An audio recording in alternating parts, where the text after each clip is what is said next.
ओम गुरुर्ब्रह्मा गुरुर्विष्णु गुरुर्देवो महेश्वरा गुरु साक्षात परब्रह्म तस्मै श्री गुरुवे नमः। तस्मै श्री गुरुवे नमः।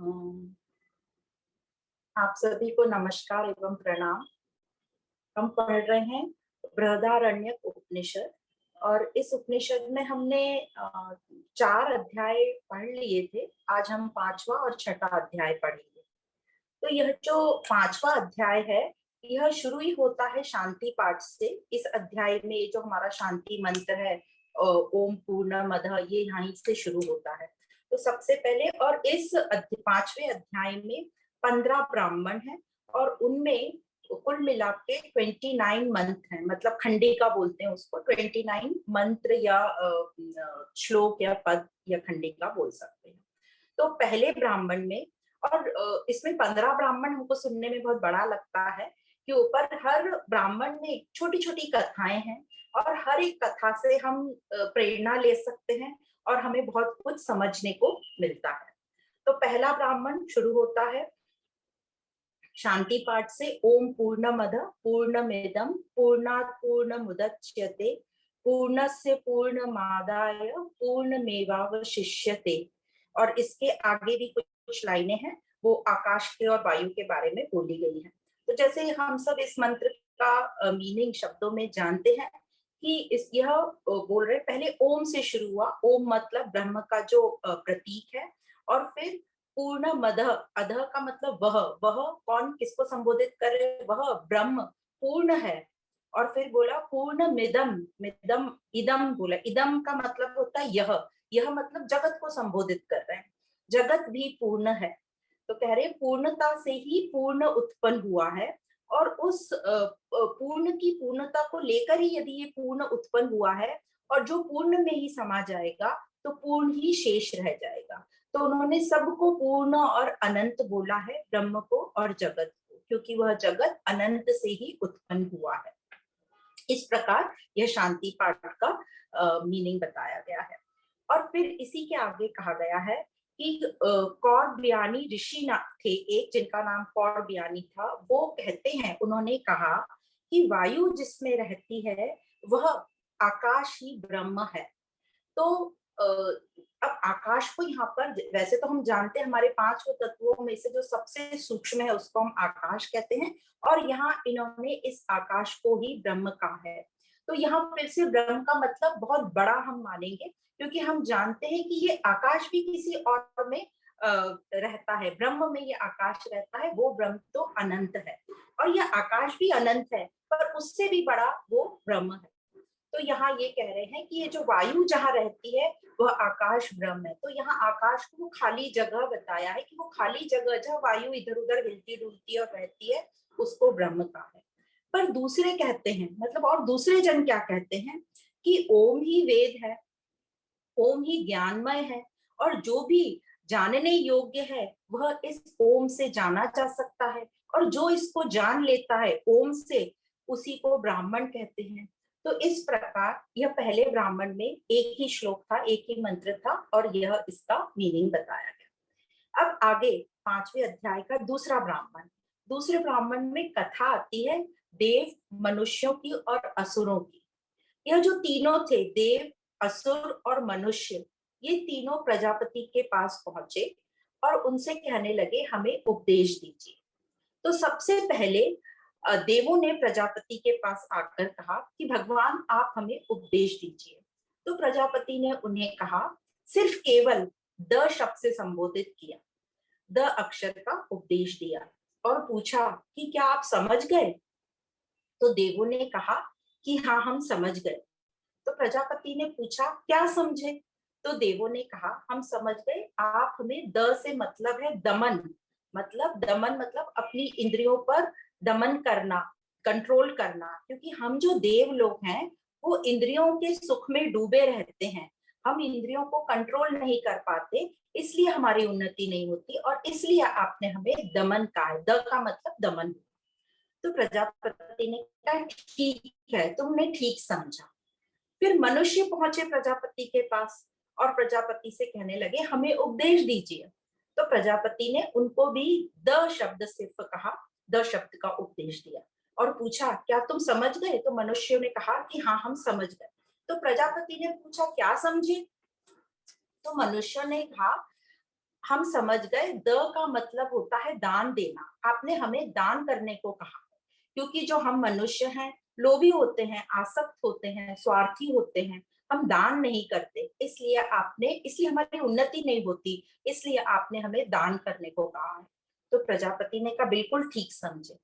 फिर असुर पहुंचे प्रजापति के पास और कहने लगे हमें उपदेश दीजिए। तो प्रजापति ने उन्हें भी सिर्फ द शब्द का उपदेश दिया और पूछा क्या तुम्हें समझा?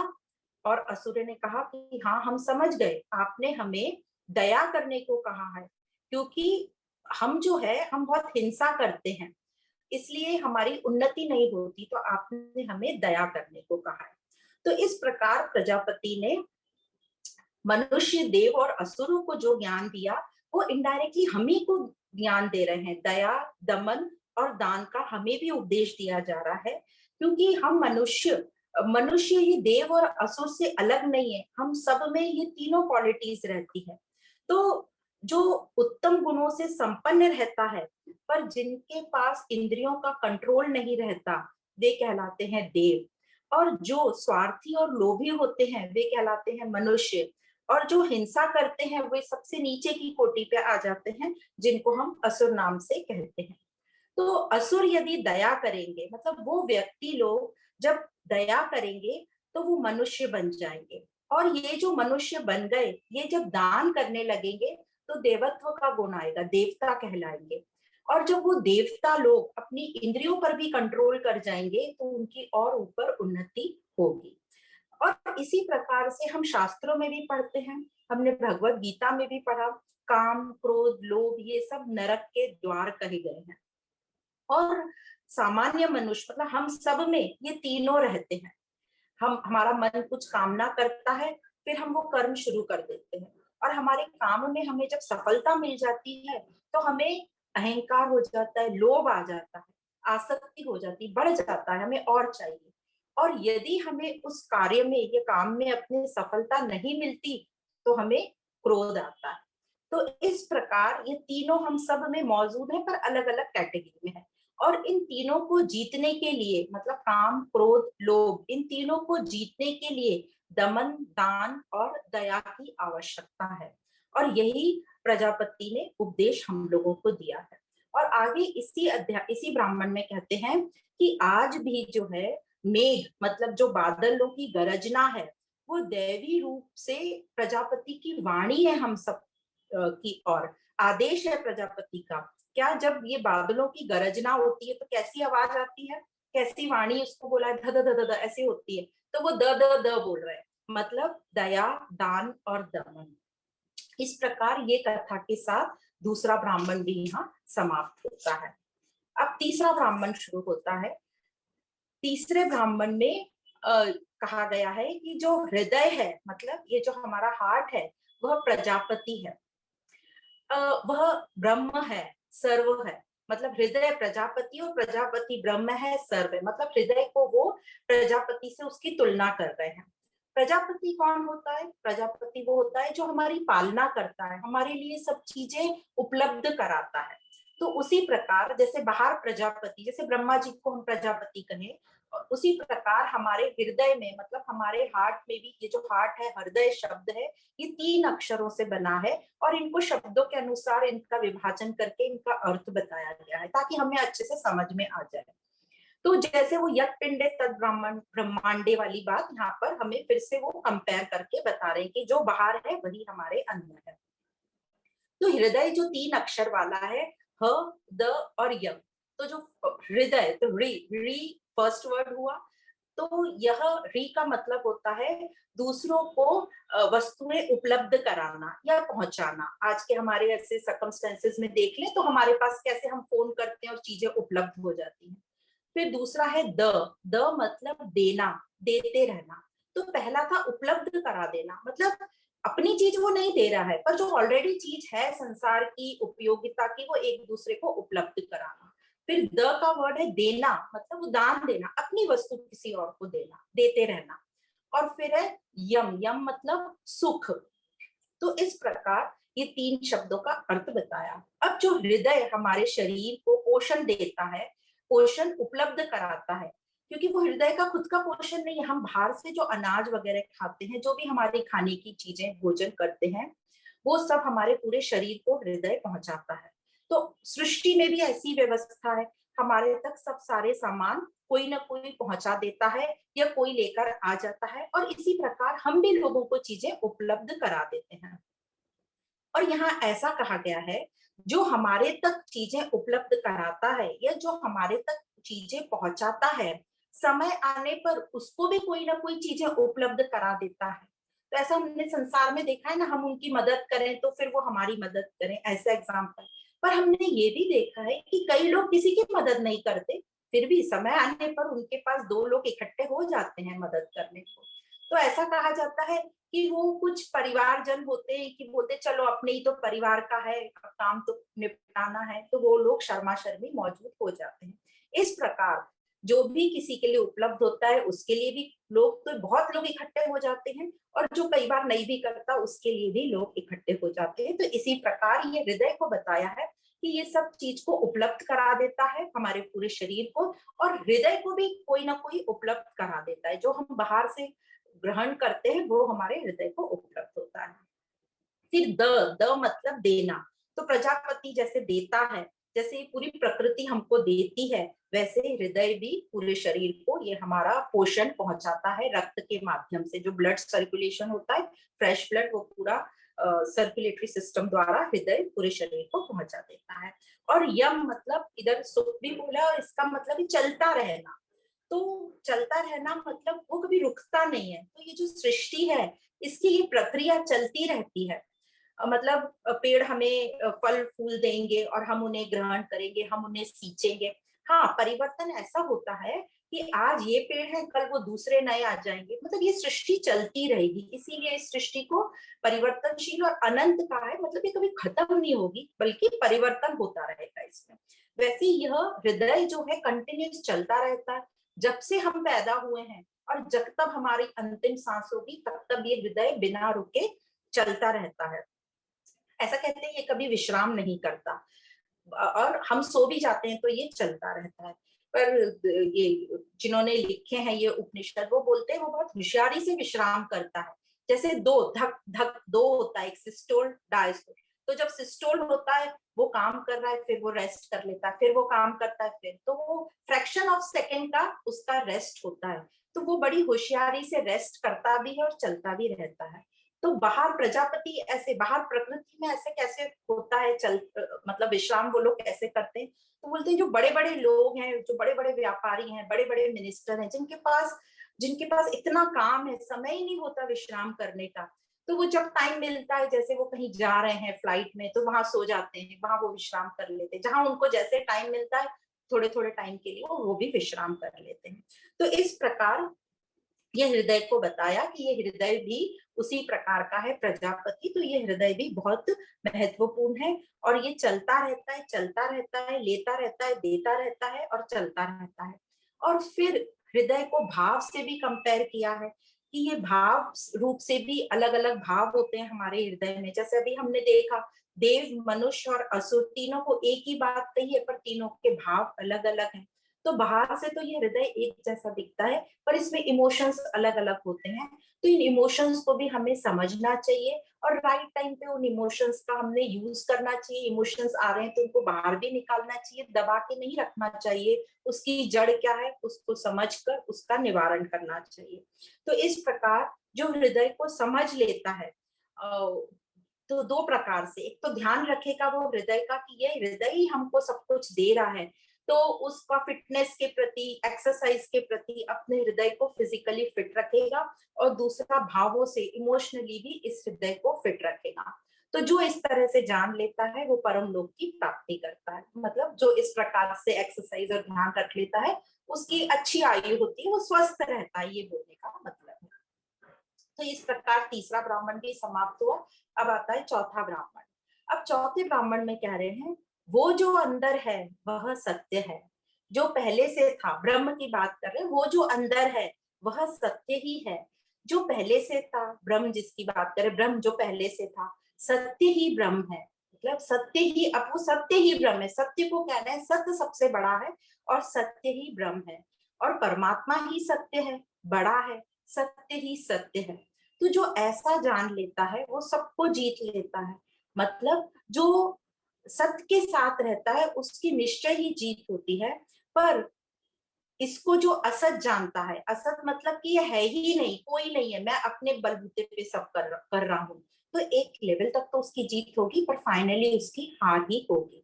तो इस संसार में वही जीत पाता है जो परमात्मा को स्वीकार करता है, अपने साथ परमात्मा को रखता है, और उसी को सफलता प्राप्त होती है। जो परमात्मा को नहीं स्वीकारता, सोचता है मैं अकेला ही सब कुछ कर लूंगा, कई लेवल तक कर भी लेंगे पर फाइनली वो इस सफलता को हासिल नहीं कर पाएंगे।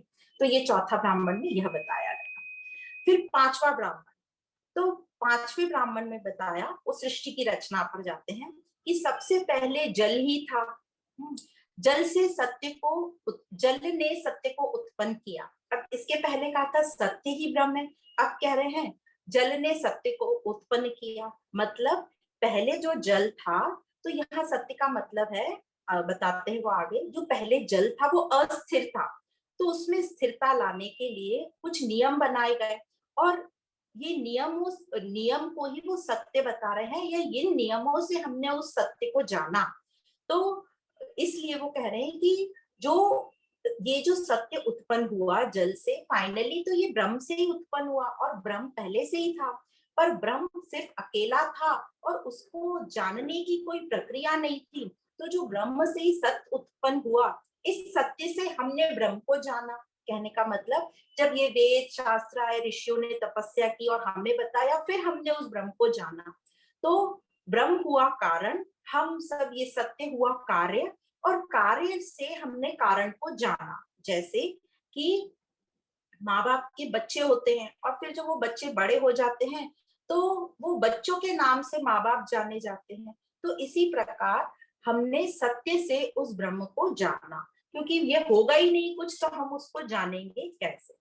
तो पहले यहाँ पे कहा कि हृदय ही प्रजापति है, ब्रह्म है, फिर कहा सत्य ही ब्रह्म है, फिर कहा जल से सत्य उत्पन्न होता है। तो हमको लगता है कि यूजुअली ब्रह्म बाद में आया, पर ब्रह्म तो पहले से ही था, और ब्रह्म से ही प्रजापति, मतलब यदि हम प्रजापति को ब्रह्मा जी मान ले, जिनसे सारी सृष्टि उत्पन्न हुई है, जिसको हम उत्पत्ति वाला कहते हैं, तो ये प्रजापति से ही देव, असुर और मनुष्य पैदा हुए। तो देवों ने सत्य की उपासना करके ब्रह्म को जान लिया नियमों अनुसार, और फिर ये सत्य बताया कि जो सत्य है ये 3 अक्षर वाला है। वैसे तो सत्य सत्य ही है, अब आगे बता रहे हैं ये सत्य के 3 अक्षर को, स, त और य, 3 अक्षरों को तोड़ के हमें समझ में आए, इसलिए बता रहे हैं इस प्रकार कि ये जो सत्य है 3 अक्षर वाला, स, ती और यम। तो जो स है, पहला जो स है, इसका मतलब है परमात्मा। जो दूसरा शब्द है त, उसका मतलब है प्रकृति, और तीसरा जो शब्द है य, उसका मतलब है आत्मा। तो कहते हैं कि ये जो परमात्मा और आत्मा, दो शब्द, स और य, परमात्मा और आत्मा, इन दोनों के बीच में जो है प्रकृति बैठी है। पर सत्य तो सत्य होता है, बार बार ये हमें बता रहे हैं कि ये सिर्फ समझने के लिए अक्षरों को तोड़ के हमें समझाया जा रहा है। तो जो दो सत्य के बीच में त बैठा है, प्रकृति जो कि जड़ है, जो कि असत है, फिर भी दो सत्य के बीच में बैठी है, तो वो भी हमें सत्य दिखाई पड़ती है। तो शरीर जड़ है, पर चेतन के सहयोग से वो भी हमें सत्य दिखाई देता है। तो ऐसा कह रहे हैं वो, सत्य में भी असत्य छिपा है, पर सत्य तो सत्य ही होता है। ये सिर्फ प्रतीकात्मक वो बता रहे हैं, सिर्फ अक्षरों का वर्णन है। तो जो ये जान लेता है, क्या जान लेता है? परमात्मा के स्वरूप को और आत्मा के स्वरूप को, सत्य के ये दो शब्द जान लेता है, स परमात्मा और यह आत्मा।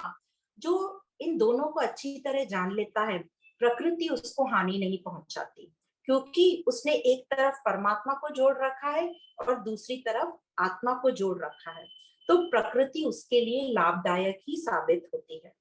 तो जिसने इस जगत, जीव और ईश्वर को अच्छी तरह जान लिया है वो सुखमय होता है, उसको परम लोक की प्राप्ति होती है। पर जिसने इस जीव जगत और ईश्वर को नहीं जाना, मतलब इस परमात्मा, आत्मा और प्रकृति को नहीं जाना, वह दुखी ही रहेगा। तो इस प्रकार यहाँ बताते हैं, और आगे अब सत्य को और भी कुछ आगे एक्सप्लेन करते हैं कि वह जो सूर्य है वही सत्य है, और उसमें जो पुरुष है, जो दक्षिण नेत्र में, और जो दक्षिण नेत्र में पुरुष है, तो ये बाहर ब्रह्मांड की बात कर रहे हैं। वह जो सूर्य है वही सत्य है, और उसमें जो पुरुष है, मतलब उसके पीछे जो ब्रह्म है, वो हो गया सूर्यमंडल की बात। और दक्षिण नेत्र में जो पुरुष है, मतलब ये हमारे शरीर की बात हो गई, जो हम पहले भी पढ़ते आ रहे हैं कि दक्षिण नेत्र में जो पुरुष है ये एक दूसरे में पे आधारित है, एक दूसरे में प्रतिष्ठित है, ऐसा यहाँ पे सेंटेंस दिया है। तो कैसे प्रतिष्ठित है एक दूसरे में, तो यहाँ इंटरडिपेंडेंस बता रहे हैं, एक दूसरे पे हम कैसे निर्भर हैं। तो बताते हैं जो सूर्य से किरणें निकलती हैं, मतलब उसको रश्मियां बोलते हैं किरणों को, सूर्य से जो रश्मियां निकलती हैं वो वस्तुओं को टकराकर हमारे नेत्र पे पहुंचती है, या डायरेक्ट ऐसे समझने के लिए जो सूर्य से किरणें निकलती हैं वो हमारे नेत्रों में पहुंचती हैं, तभी हमें ज्ञान होता है, तभी हमें चीजें समझ में आती हैं। यदि नेत्रों में वो पहुंचे ही नहीं तो हम क्या जानेंगे। तो सूर्य है पर नेत्र नहीं है, तो हम वो सूर्य का क्या इंपॉर्टेंस। और नेत्रों में यदि प्राण नहीं है, मतलब आत्मा नहीं है, तो वह रश्मियों को वो ग्रहण कैसे कर पाएगा, देख ही नहीं पाएगा। इसलिए कहा है नेत्रों के लिए सूर्य आवश्यक है और सूर्य के लिए नेत्रों में प्राण आवश्यक है। तो ये एक दूसरे पे कैसे निर्भर है। फिर आगे कहते हैं इस सूर्य मंडल में जो पुरुष है, जिसको हम कह रहे हैं सूर्य का को जो चलाने वाला ब्रह्म है, उसको कैसे जानेंगे। तो कहते हैं उसको जानेंगे, जैसे हम कहते हैं दिन निकल गया, तो कहने का मतलब सूर्य निकल गया। तो जब दिन हो जाना, मतलब ज्ञान का जब प्रकाश हो गया, तो इस प्रकार उसको जानेंगे। जब दिन, सूर्य उदय हो गया तो हम कहते हैं दिन निकल गया, दिन निकल गया मतलब हमें पता है वो सूर्य का उदय हो गया। और मेरे अंदर जो नेत्र हैं उसके में जो पुरुष है उसको कैसे जानेंगे। तो मेरे शरीर में जो नेत्रों के पीछे पुरुष बैठा है उसको जानने का तरीका मैं खुद हूँ, अहम। मुझे कुछ बताने की जरूरत नहीं है कि ये मेरे नेत्र और मुझे दिखाई दे रहा है, मैं अहम है तो हम इसको पहचान लेंगे। तो इस प्रकार जो जानता है वह अपने पापों को समाप्त कर देता है, नष्ट कर देता है, उनका त्याग कर देता है।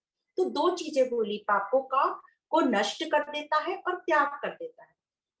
तो नष्ट कर देता मतलब खत्म कर देना, और त्याग कर देना मतलब उस पर लिप्त नहीं होना, भले उसने नष्ट नहीं किया, उससे लिप्त आसक्त नहीं हो रहा है, और वो पवित्र हो जाता है। तो यहाँ इसको हम समझ सकते हैं ज्ञान का उदय होगा, ये तभी ऐसे होगा, उस संदर्भ में ये बात कही जा रही है। अब आगे इसी परमात्मा को अलग तरीके से बताएंगे, और ये पांचवा ब्राह्मण भी यहाँ पर समाप्त होता है। अब छठा ब्राह्मण शुरू होता है।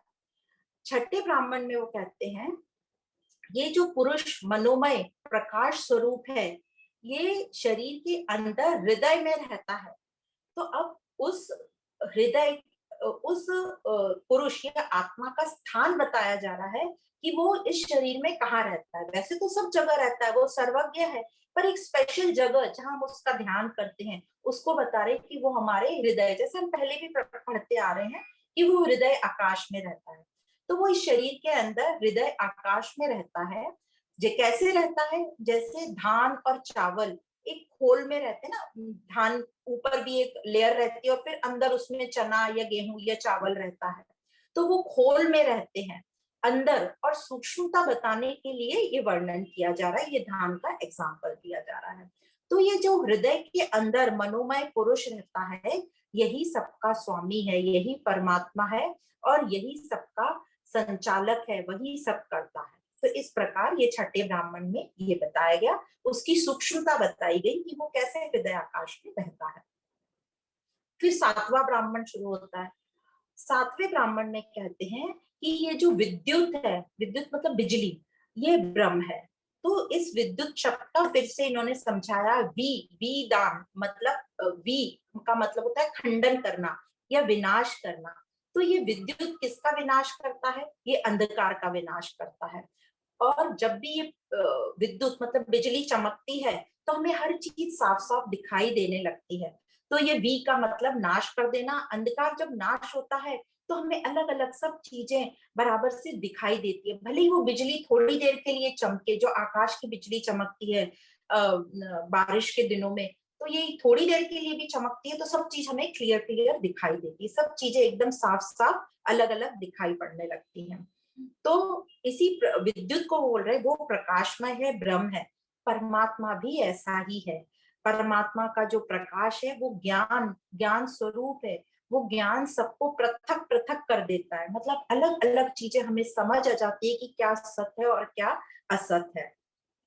और हम सबने सबके अपने अपने जो अलग अलग पृथक पृथक शरीर हैं, हम सबके अंदर अलग अलग जेनेटिक मेकअप है, डीएनए है, हम सबकी हाथ की रेखाएं अलग है, फिंगरप्रिंट्स अलग हैं, फल फूल पेड़ ये सब अलग अलग हमें ठीक प्रकार से समझ में आते हैं, पर सबकी आत्मा एक है।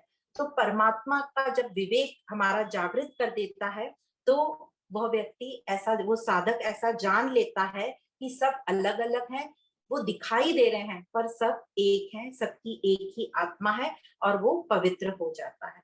तो इस प्रकार विद्युत का एग्जाम्पल देके ये सातवां ब्राह्मण भी समाप्त होता है। अब आठवां ब्राह्मण। तो आठवें ब्राह्मण में बताया वाणी की उपासना करो। समझो ये वाणी क्या है। तो उस वाणी को कंपेयर किया है गाय से और मन को बछड़े से। तो जैसे कहते हैं गाय का बछड़ा जो होता है, बछड़ा गाय पे डिपेंडेंट है, गाय उसे दूध देती है और हम भी सब गाय से दूध लेते हैं। तो ये जो गाय और बछड़े के एग्जाम्पल से बता रहे हैं, जैसे बछड़ा गाय पे निर्भर होता है वैसा ही मन जो है वह वाणी पर निर्भर होता है। ये वाणी नहीं होगी तो ये मन तो जीवित रह ही नहीं सकता। तो वाणी को गाय कहा है और मन को बछड़ा कहा है। तो इस वाणी की उपासना करो, समझो इस वाणी की वैल्यू को, और जो इसको समझ लेता है वो उन्नति कर जाता है। तो इस प्रकार आठवां ब्राह्मण भी यहाँ समाप्त होता है। फिर नौवां ब्राह्मण, इसमें कहते हैं कि ये अग्नि ही वैष्णवर है। वैष्णवर मतलब वैश्वानर, वैश्वानर है। वैश्वानर मतलब परमात्मा को भी वैश्वानर नाम से कहा जाता है। वैश्वानर एक प्रकार की अग्नि है जो हमारे भीतर रहती है और सब पाचन क्रियाएं कराती है। हमारे अंदर जो भी हम अनाज खाते हैं तो ये जो अग्नि तत्व है जिसको वैश्वानर कहते हैं, ये हमारे भोजन को पतला बनाती है, उसको डाइजेस्ट करती है, मतलब गलाती है, उसका विघटन करती है, उससे ही हमें एनर्जी मिलती है, ऊर्जा मिलती है। और फिर वो ही एनर्जी सभी कोशिकाओं, ब्लड कैपिलरीज के द्वारा, ब्लड वेसल्स के द्वारा पूरे शरीर में डिस्ट्रीब्यूट होती है। तो इसे जठर अग्नि कहते हैं। तो ये जो अग्नि है, वैसे तो अग्नि एक ही अग्नि है, एक ही अग्नि तत्व है, पर अलग अलग स्थान में रहने से इनके नाम अलग अलग नाम से ये कहलाई जाती है। तो हमारे अंदर जो अग्नि उसको जठर अग्नि कहते हैं, और ये अग्नि परिवर्तन करती है। और इस अग्नि की आवाज भी होती है, जो शरीर के अंदर आवाज होती है। तो ये अग्नि की जो आवाज है ये हम कैसे सुन सकते हैं, जब हम अपने दोनों कान बंद कर देते हैं तो हमें एक अंदर की आवाज आती है, तो हमारे अंदर की जठर अग्नि की आवाज है। तो यहाँ पे एक बड़ा अच्छा सा एग्जाम्पल दिया है कि जब हम मृत्यु को प्राप्त होते हैं या होने वाले होते हैं, तब यह जो ध्वनि है, अंदर की जो अग्नि की ध्वनि है, ये बंद हो जाती है। तो ये मृत्यु का सूचक भी इसे कहते हैं। पर कितनी देर बाद, ये कितनी देर पहले बंद होती है ये नहीं बताया गया है, पर हाँ निश्चित तौर से ये मृत्यु के कुछ देर पहले से ये अग्नि की ध्वनि आना बंद हो जाती है। तो इस प्रकार ये नवा ब्राह्मण भी यहाँ समाप्त होता है। फिर 10वां ब्राह्मण, 10वें ब्राह्मण में बताया, अब ये मृत्यु के, हम मृत्यु की चर्चा यहाँ पर की गई तो मृत्यु के आगे बोलते हैं, जिस समय यह पुरुष इस लोक से मरकर, मतलब इस शरीर से मरकर जाता है तो वो कहाँ पहुंचता है। तो कहते हैं वो वायु में पहुंचता है, और फिर वायु से अपने अपने कर्मों के अनुसार सूर्यलोक, चंद्रलोक, मतलब सुख, उससे ज्यादा सुख, उसको सारे ये लोक प्राप्त होंगे अपने अपने कर्मों अनुसार। पर जो योगी होते हैं, जो साधक होते हैं, और खास करके जो देशभक्त होते हैं, जो अपने देश के लिए अपने प्राणों को न्यौछावर कर देते हैं, तो वो सीधा ब्रह्म लोक को प्राप्त हो जाते हैं। मतलब वो ऐसे लोक को सीधा चले जाते हैं जहां उनको सुख ही सुख प्राप्त होता है, जहां शोक उनका शून्य हो जाता है। तो इस प्रकार की उनकी गति बताई गई है। तो यह बताकर 10वां ब्राह्मण भी यहाँ समाप्त होता है। अब आता है 11वां ब्राह्मण। तो 11वें ब्राह्मण में उन्होंने बहुत एक अच्छी बात बताई है कि व्याधि पुरुष का जो ताप होता है वह निश्चय ही परम तप होता है। तो व्याधि पुरुष मतलब, व्याधि मतलब रोग, डिजीजेस। तो रोग, बीमारी, तो जो बीमारी, रोग में जो पीड़ा होती है और जो उसको सहन करता है वह परम तप है।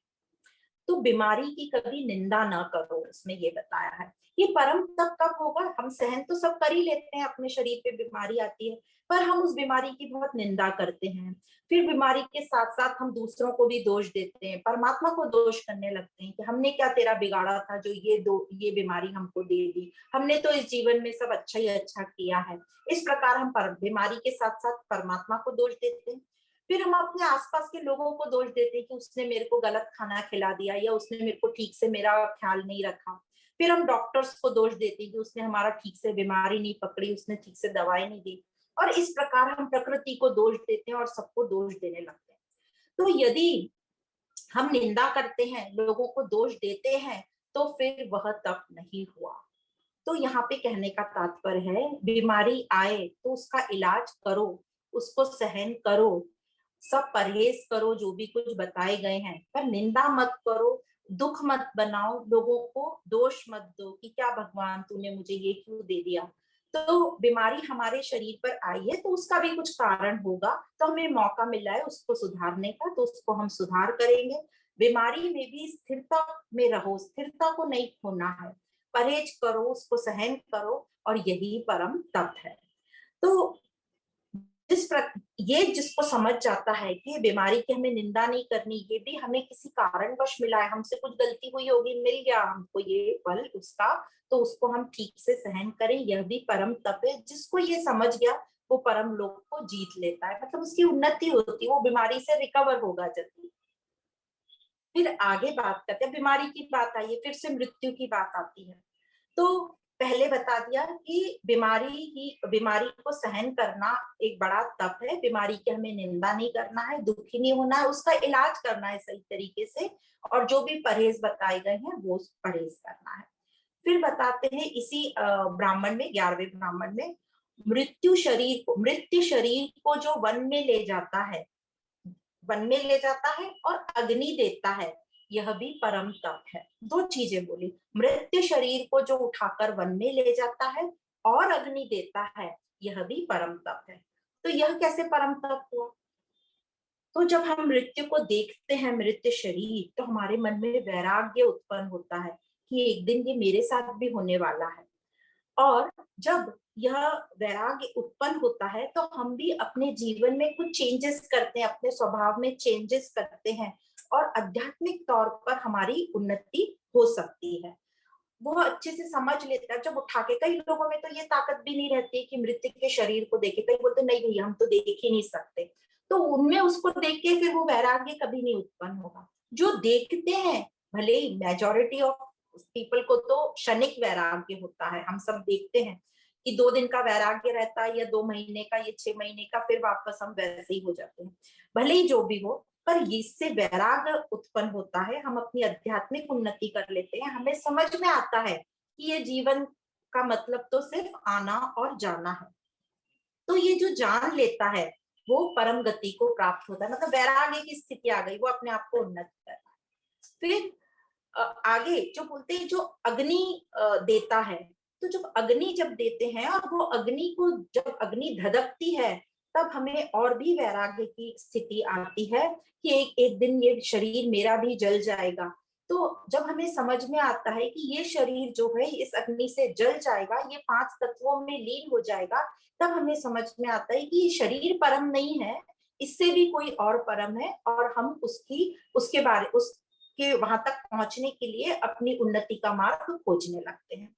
तो इस प्रकार जो तीसरी बात बताई कि अग्नि वाली, तो पहली बताई बीमारी, बीमारी में दुखी नहीं होना है, उसकी निंदा नहीं करना है, प्रकृति की निंदा नहीं करनी है, भगवान की निंदा नहीं करनी है, और किसी की भी निंदा नहीं करनी है। ये मेरे कुछ कर्मों का फल है, इसका मैं ठीक तरीके से इलाज करूं और उसको सहन करूं, तो ये तप है। दूसरा बताया कि जो मृत्यु को देख लेता है या उसको वन में ले जाता है, मतलब मृत्यु को ठीक से नजदीक से देखता है, तो उसके मन में ये वैराग आता है कि ये शरीर एक दिन मेरा भी ऐसे ही चला जाएगा। फिर तीसरा उन्होंने बताया कि जब अग्नि देता है, तो अग्नि देते हुए देख के हमें और समझ में आता है कि ये एक दिन शरीर मेरा भी जल जाएगा, तो हमारी वैराग्य की सीमा और मतलब एक लेवल बढ़ जाता है और हम उस हिसाब से अपने जीवन में आध्यात्मिक उन्नति के रास्ते पर चलने लगते हैं। तो इसी बात को उन्होंने जो कहा, मृत को जो अग्नि, तो प्रेत शब्द यूज करते हैं वो मृत के लिए, वन में अग्नि देना परम तप है, जो ऐसा जान लेता है वो परम लोक को प्राप्त होता है। तो इस प्रकार तीन चीजें हमें बताई। पर यूजुअली ये जो मृत को देखना, अग्नि देखना, इसको कहते हैं क्षणिक वैराग्य होता है, जिसको बोलते हैं शमशानी वैराग्य। यूजुअली तो क्षणिक और शमशानी वैराग होता है, पर जो इसको अच्छे से समझ लेता है वो आगे तक जाएगा। तो इस प्रकार 11वां ब्राह्मण यहाँ समाप्त होता है। अब आता है 12वां ब्राह्मण। कोई कहते हैं अन्न ही ब्रह्म है। अन्न मतलब अनाज जो हम खाते हैं, पर ऐसी बात नहीं है। अन्न महत्वपूर्ण है, पर बिना प्राण के अन्न तो सड़ जाएगा। मतलब जिसके प्राण नहीं है, मतलब जिसका शरीर ही नहीं है, मृत है, उसके मुंह में आप अन्न डालोगे तो वो तो सड़ ही जाएगा। या जिसने प्राण त्याग दिए हैं, तो जो पहले उसी टाइम जो खाना खाया रहता है वो वैसा ही पड़ा रहता है, सड़ जाता है। और जो अन्न महत्वपूर्ण है ऐसा बना रहे, पर इतना भी नहीं, वो तो प्राणों पर निर्भर है, क्योंकि प्राण नहीं रहेंगे तो अन्न सड़ जाएगा। तो अन्न से ज्यादा महत्वपूर्ण हो गया प्राण, तो प्राण उससे ज्यादा महत्वपूर्ण है। प्राण होंगे तो ही तो अन्न ले पाएगा, तो प्राण ही ब्रह्म है। तो पहले बोला अन्न ब्रह्म है, फिर बोल दिया प्राण ब्रह्म। पर प्राण है और अन्न नहीं है तो वो प्राण भी सूख जाएंगे, तो अन्न भी महत्वपूर्ण है। तो दोनों की फिर से अपने अपने लिमिटेशंस बताए, और दोनों एक दूसरे पर निर्भर हैं। और हम जो है, हमको दोनों उपयोगी हैं। तो ये दोनों अपनी अपनी परमता, मतलब उत्तम स्थिति को कब पहुंच सकते हैं, कब, जब ये दोनों साथ साथ रहें, तभी ये हमारे लिए उपयोगी है। तो जो इस तरह से जान लेता है, क्या जान लेता है, अन्न और प्राण का दोनों का महत्व परस्पर, और उसकी फिर उपासना करता है, वह परम लोक को तो नहीं पाता, पर हाँ जीव लोक में वो हित करता रहता है, लोगों के लिए सहयोगी बनता जाता है, लोग भी उसको सहयोग करते हैं, और वो इतनी ही सिद्धि को प्राप्त कर लेता है। मतलब एक एक साधारण सी लाइफ, मतलब वो लोगों के स्वास्थ्य का ध्यान रखेगा, किसी को भूखा नहीं जाने देगा, अन्न की सेवा करेगा, दूसरे भी उसकी फिर सेवा करेंगे। तो बस अन्न और प्राण इतना ही, तो वो बोलते वो परम लोक को तो नहीं प्राप्त करेगा, पर वो जीव लोक में उसको सिद्धियां प्राप्त हो जाएंगी। सिद्धियां मतलब वो जीव लोक, उसका ये जो अपना रहन सहन है, घर गृहस्थी, खान पान ठीक से चलता रहेगा, उसको खाने की कभी कमी नहीं आएगी। तो कई जगह यहाँ प्राण ब्रह्म आया था, पहले भी आया था, पर यहाँ क्लियर कर दिया कि प्राण महत्वपूर्ण है, पर वो ब्रह्म नहीं है। एक लेवल तक ठीक है कि ये प्राण ब्रह्म है, बड़ा है मतलब, पर ब्रह्म तो जो है इसके अतिरिक्त भी बहुत कुछ है। तो इस प्रकार से हमें यह समझ आना चाहिए। फिर आगे 12वां ब्राह्मण यहाँ समाप्त होता है। 13वां ब्राह्मण, 13वें ब्राह्मण में फिर से प्राणों की बात आ जाती है, और प्राणों को 4 लेवल पे डिस्क्राइब किए, उक्त, युज, साम और शत्र। तो उक्त मतलब उठाने वाला, तो ये प्राण हमारे को उठाने वाला है, मतलब हमारी उन्नति कराने वाला है। प्राण होंगे तभी तो हम ज्ञान लेंगे, तो ये प्राण हमें उठाने वाला है। फिर युज, युज मतलब जोड़ने वाला, योग, तो प्राण होंगे तभी तो हम अपने आत्मा से, परमात्मा से योग लगा पाएंगे। फिर कहा है साम, साम मतलब वैसे साम तो गाने को बोलते हैं, तो प्राण ही सभी में सुसंगत है, मतलब हम कोई भी कार्य करते हैं तो प्राण हमारे साथ रहता है, प्राणों का गान हमेशा हमारे साथ चलता रहता है, तो ये प्राण साम है। फिर शत्रु, शत्रु मतलब जो हमको क्षति से बचाता है, मतलब हमको नुकसान से बचाता है, तो प्राण ही हमको क्षति से बचाता है। जब तक हमारे प्राण है, हम अपने आप को किसी प्रकार का नुकसान नहीं पहुंचाते हैं कि हमारे प्राण खत्म हो जाए, हम प्राणों को बचा के रखते हैं। तो इस प्रकार जो प्राणों की महत्वता यहाँ पे बताई गई है, जो उसको जान लेता है तो वही जीव लोक में वह उन्नति कर जाता है। इस प्रकार प्राणों की महत्वता बताई गई है। तो यहाँ पे 13वां ब्राह्मण समाप्त होता है। अब 14वां ब्राह्मण, चौथा ब्राह्मण जो है गायत्री मंत्र के पदों को बता रहे हैं, वो उसकी महत्ता बताई गई है।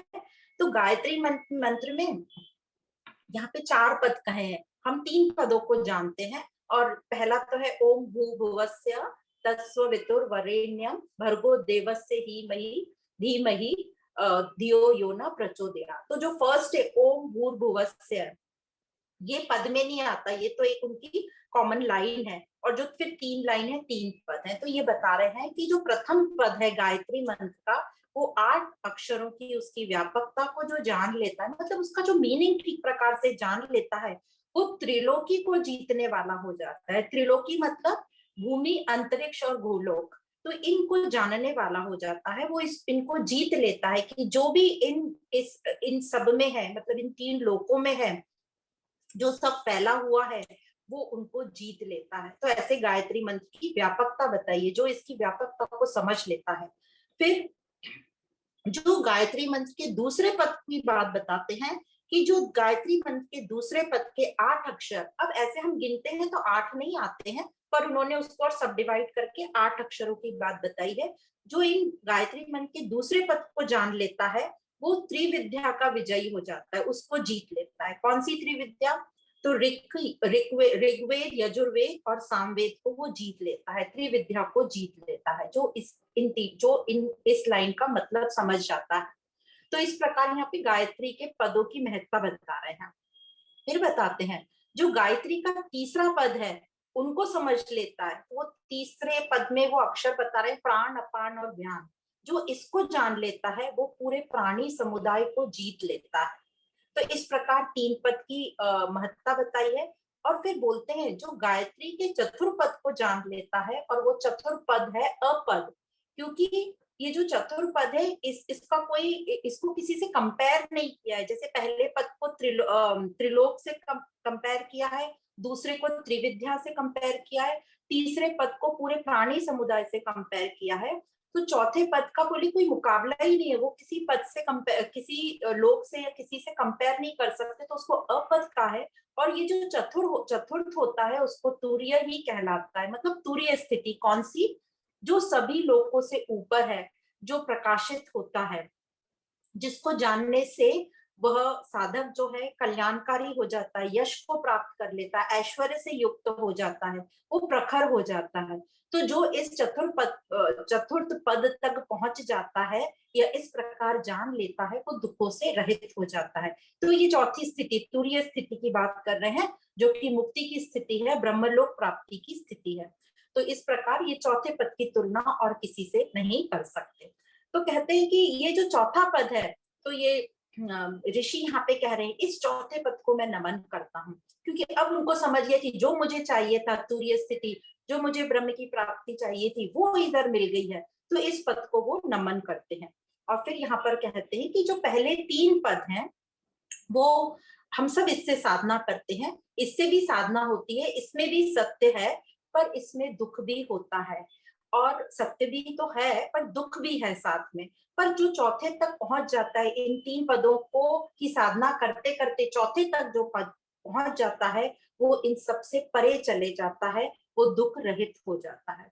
और इसी को कहा है तुरीय स्थिति। और तुरीय कहाँ प्रतिष्ठित है? सत्य में प्रतिष्ठित है। मतलब तुरीय, वो सत्य जो ब्रह्म है उस तक पहुंच गया। और सत्य किस में प्रतिष्ठित है? तो फिर हमारे बॉडी पे आ जाते, नेत्र में प्रतिष्ठित है। तो यहाँ नेत्र जो है वो प्रतीकात्मक है, मतलब हम कोई भी चीज नेत्रों से देख लेते हैं तो उसको सत्य मानते हैं। तो वो ये सिर्फ ये बोल रहे हैं, जो सत्य है वो प्रत्यक्ष है। जो ऋषियों ने बताए अपने अनुभव, वो स्वयं उस अनुभव को खुद अनुभव कर लेता है, वो प्रत्यक्ष अनुभव हो गया, इसलिए वो सत्य नेत्रों में प्रतिष्ठित है, ऐसा बोला गया है। तो और आगे कहते हैं ये जो चौथा पद है गायत्री का, ये दुष्टों को, पापियों को प्राप्त ना हो, क्योंकि जो उसके योग्य नहीं है उसको प्राप्त ना हो। तो कई लोगों को इस लाइन पे ये रहता है कि ये ऐसा क्यों बोल रहे हैं, हम तो कहते हैं सबको सब प्राप्त हो। तो यहाँ पर ऋषि जन हमको समझाते हैं, ये इसलिए कहा गया है कि जैसे यदि आपके यहाँ कोई किसी की दृष्टि ठीक नहीं है, तो आप क्या उसको अपनी गाड़ी का चालक बनाएंगे? क्या उसको आप ड्राइवर का पद देंगे? नहीं देंगे। उसी प्रकार जो योग्य नहीं है तो उसको वो योग्य पद की प्राप्ति नहीं होगी। क्योंकि ये जो चतुर्थ स्थिति है, तुर्य जिसको कहते हैं, उसके लिए क्वालिफिकेशन है, योग्यता होना जरूरी है, और ऐसी कई जगह वेदों में प्रार्थना भी आती है। तो अब इसी ब्राह्मण में आगे आता है कि ऋषि कहते हैं कि एक बार जनक ने, मतलब ये राजा जनक की बात कर रहे हैं, राजा जनक ने बुडिल को कहा था। बुडिल एक और विद्वान है जो गायत्री मंत्र के काफी विद्वान माने जाते थे, जिनको लगता था मुझे गायत्री मंत्र का सब कुछ अच्छे से नॉलेज है। तो एक दिन राजा जनक बुडिल से कहते हैं कि तुम अपने आप को गायत्री को जानने वाला कहते हो, फिर हाथी के समान भार क्यों ढो रहे हो? मतलब तुमने इस गायत्री को यदि जान लिया है तो इस संसार से तुम इतने आसक्त क्यों हो, इतने दुखी क्यों हो, क्यों ये संसार को ढोते फिर रहे हो? तो उनका कहने का मतलब है कि तुम्हें यदि गायत्री मंत्र का मतलब पता है अच्छे से तो तुम्हें ये आसक्ति नहीं होनी चाहिए। इसका मतलब उनके बैक ऑफ माइंड में कि नहीं पता, इससे तुम्हें मुक्ति को तुम प्राप्त नहीं हो रहे, अर्थात तुमने अपने लिए क्या तुम कर रहे हो अपनी उन्नति के लिए। तो ये राजा जनक ने बुडिल को कहा। तो बुडिल कहते हैं कि मैंने इस मंत्र के, इस गायत्री मंत्र के की मुख्य बात को जाना ही नहीं, मैंने उसके मूल को पकड़ा ही नहीं, मैंने उसके तत्व, आत्मा तत्व को पकड़ा ही नहीं।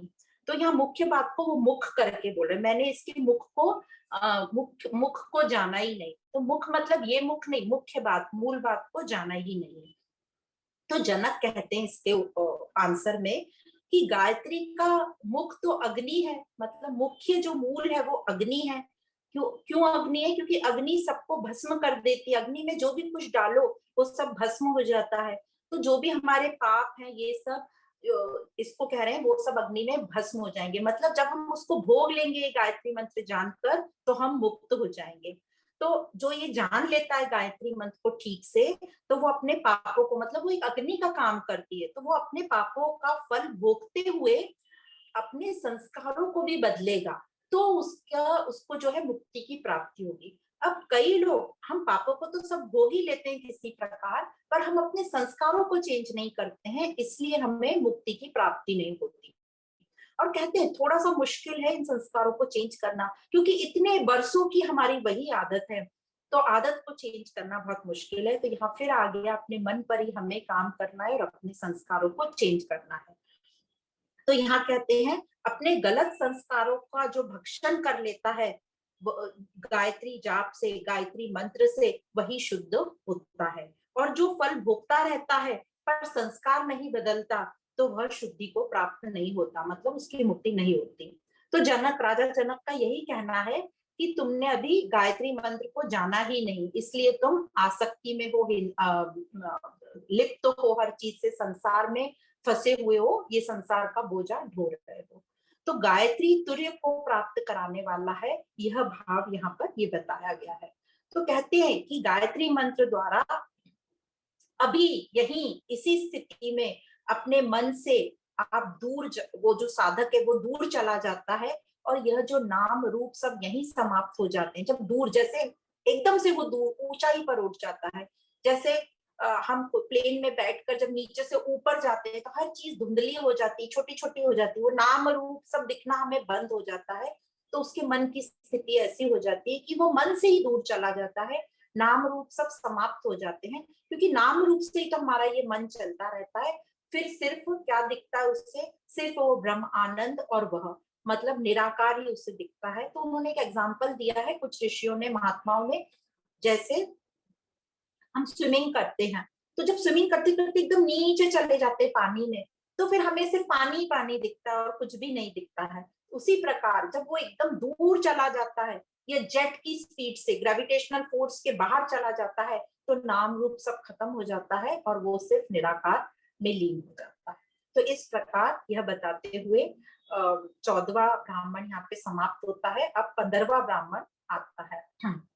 तो इस 15वें ब्राह्मण में जो हमने जो यहाँ श्लोक आ रहा है, हिरण्मयेन पात्रेण, जो हमने ईशावास्य उपनिषद में भी पढ़ा था, तो वो ये बोल रहे हैं हिरण्मयेन पात्रेण सत्यस्य पिहितम मुखम, मतलब सत्य जो है वह स्वर्णिम पात्र से ढका हुआ है, स्वर्णिम पात्र चमकीले बर्तन से ढका हुआ है, तो इस ढक्कन को हटा दे।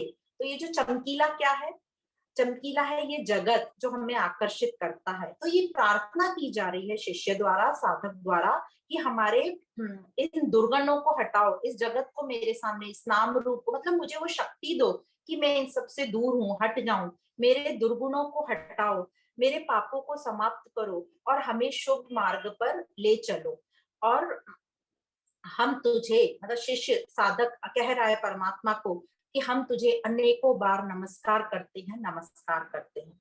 तो यहाँ पर फिर कई लोगों का ये ऑब्जेक्शन रहता है कि हम तो उससे कह रहे हैं हमारे दुर्गुण हटाओ, हटाना तो हमको है। तो यहाँ ये फिर से एक्सप्लेन किया जा रहा है, हमारे दुर्गुणों को हटाओ का मतलब है करना हमको ही है, हमें ही अपने दुर्गुणों को हटाना है। पर हम यदि परमात्मा को, भगवान को अपने साथ रखा है, मतलब हमें परमात्मा की क्वालिटीज, उसके गुणों का ध्यान है। क्या ध्यान है? एक तो हमने उसको स्वीकार कर लिया परमात्मा को कि वह शुद्ध है, वह निर्लिप्त है, वह पूरी तरह से शुद्ध है, निर्मल है। तो वह पूरी तरह से हमारे दुर्गुणों को हटाना हमें ही है। पर हमारे को जब उसका साथ रहेगा, ये स्मरण रहेगा, उसका स्वरूप हमें ध्यान हम रखते हुए परमात्मा की सहायता मांगते हैं, तो इस प्रकार हमारा पुरुषार्थ होता है, हमारा अहंकार खत्म होता है कि मैं तो अपने आप ही सब कर लूंगा। ऐसे होता है ना, हमें ये सब मैंने किया, ये सब मेरी मेहनत की कमाई है। जो अहंकार होता है ये समाप्त होगा, और ये अहंकार जब हम इस प्रकार से काम करते हैं तो ये पुरुषार्थ ऐड करता है हमारे जीवन में।